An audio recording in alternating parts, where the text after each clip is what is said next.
திருவண்ணாமலை அண்ணாமலையார் கோவில் மகா தீப திருவிழாவிற்காக ஏற்பாடு செய்யப்பட்டிருக்கிறது. இந்த இறுதிக்கட்ட ஏற்பாடுகள் எந்த அளவில் இருக்கிறது என்பது தொடர்பான கூடுதல் விவரங்களோடு களத்திலிருந்து நேரலையில் இணைகிறார் சிறப்பு செய்தியாளர் அபினேஷ். தற்போது மகாதீபம் ஏற்றப்படுவதற்கான இறுதிக்கட்ட பணிகள் என்பது நடைபெற்றுக் கொண்டிருக்கிறது. பக்தர்களின் வருகை, அவர்களுக்காக செய்யப்பட்டிருக்கக்கூடிய ஏற்பாடுகள் என்னென்ன விவரங்களை பதிவு செய்யலாம்?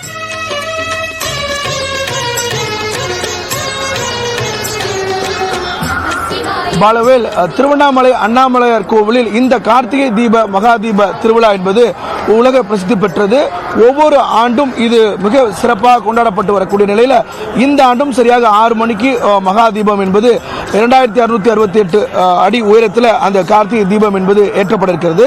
அந்த அடிப்படையில் திருவண்ணாமலையில் இந்த மகாதீபத்தை காண்பதற்காக ஏராளமான பக்தர்கள் காலை அதிகாலை முதலே பல்வேறு மாவட்டங்களிலிருந்தும் குறிப்பாக அண்டை மாநிலங்களிலிருந்தும் குறிப்பாக ஆந்திரா, தெலுங்கானா, கர்நாடகா ஆகிய மாநிலங்களிலிருந்து அதிக அளவில் பொதுமக்கள் இங்க வர தொடங்கியிருந்தாங்க.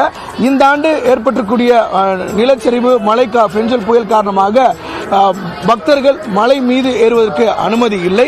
அந்த அடிப்படையில் கிரிவல பாதையை சுற்றி சுமார் 40 லட்சத்துக்கும் மேற்பட்ட பொதுமக்கள் கூடுவாங்கன்னு எதிர்பார்க்கப்படுது. தொடர்ச்சியாக காலையில இருந்து ராஜகோபுரத்தில் பொதுமக்கள் தங்களுடைய கிரிவல பாதை நடைபாதையை தொடங்கி சுமார் 16 கிலோமீட்டர் சுற்றி வந்து வரக்கூடிய அந்த காட்சிகளை பார்க்கிறோம். ஆங்காங்கே அவர்களுக்கு கண்காணிப்பதற்கான உயர் கோபுரங்களில் கண்காணித்து வராங்க. போலீசாரும் 15,000 போலீசார் குவிக்கப்பட்டு அவர்களை பொதுமக்களை பக்தர்களை ஒழுங்குபடுத்தக்கூடிய பணிகளில் ஈடுபட்டு வராங்க. அதே போல 8 மாவட்ட எஸ்பிக்கள் தலைமையில் இந்த பாதுகாப்பு பணி என்பது நடைபெற்று வருகிறது. காலை சரியாக 3:30 மணிக்கு பரணி தீபம் ஏற்றப்பட்ட நிலையில் சரியாக 5:55 மணிக்கு அண்ணாமலையார் கோவிலில் கொடி கம்பத்திற்கு அருகே இருக்கக்கூடிய அந்த அகண்டத்தில் அர்த்தநாதீஸ்வரர் காட்சியளிப்பார். அதற்கு பிறகு 5:55க்கு சரியாக அங்கு தீபம் ஏற்றப்படும். அடுத்த 5 நிமிடத்தில் இந்த 2668 அடி உயரத்தில் கூடிய மலை உச்சியில் இந்த மகா தீபம் ஏற்றப்படும். இதற்காக கொப்பரை மற்றும் நெய் ஆகியவற்றை நேற்று எடுத்து சென்றுட்டாங்க.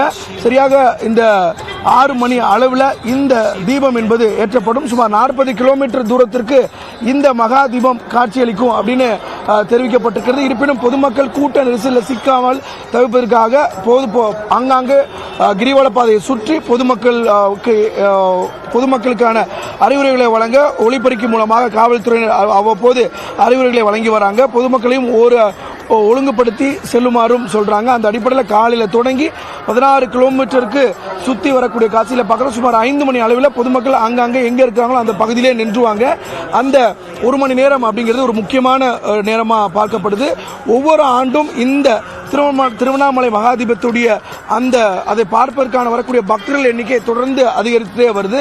இது இந்தியா மட்டும் இல்லாமல் உலகத்தில் பல்வேறு நாடுகளிலிருந்தும் சிவபக்தர்கள் இங்கு வந்து இந்த அண்ணாமலையாரை தரிசிப்பதற்கான வராங்க. வெறும் மாவட்டங்கள் மட்டும் இல்லாமல், மாநிலம் மட்டும் இல்லாமல் நாடுகள் கடந்து சிவபக்தர்களுக்கு ஒரு முக்கியமான ஸ்தலமாக இருக்கிறது. அந்த அடிப்படையில் திருவண்ணாமலையில் இந்த மகாதீபம் ஏற்றக்கூடிய அனைத்து ஏற்பாடுகளும் தயார் நிலையில் இருக்கிறது.